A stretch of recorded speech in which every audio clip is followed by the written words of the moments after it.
En laserbehandling er computerstyret og varer et øjeblik. Øjenlægen starter med en forundersøgelse, hvor han vurderer dit behandlingsforløb og fortæller dig, hvor godt dit syn kan blive.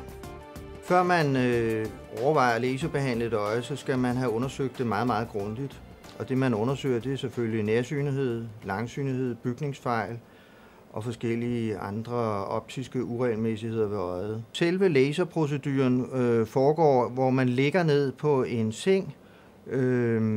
Hvis man får lavet LASIK, så får man først lavet LASIK i en laser, så drejer man sengen hen til den næste laser, der så laver selve laseroperationen. Og hele proceduren tager under et halvt minut typisk.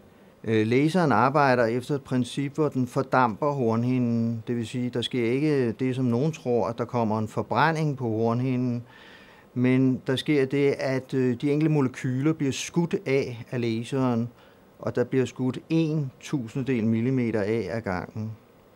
Og så er laseren styret af en computer, der helt nøjagtigt styrer præcis, hvor den skal tage mest af og mindst af. I princippet er det fuldstændig smertefrit at blive opereret, og det bør det også være bagefter, ligegyldigt om man vælger den ene eller den anden teknik.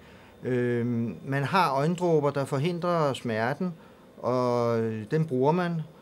Og i værste fald kan man bruge noget salve mod smerte, så ingen skal have smerter efter sådan en operation. Man får ikke forbinding på øjnene, man kan se med det samme, man kan gå herfra med det samme, man må se fjernsyn og køre bil, og de for det meste også kunne passe sit arbejde dagen efter man er opereret.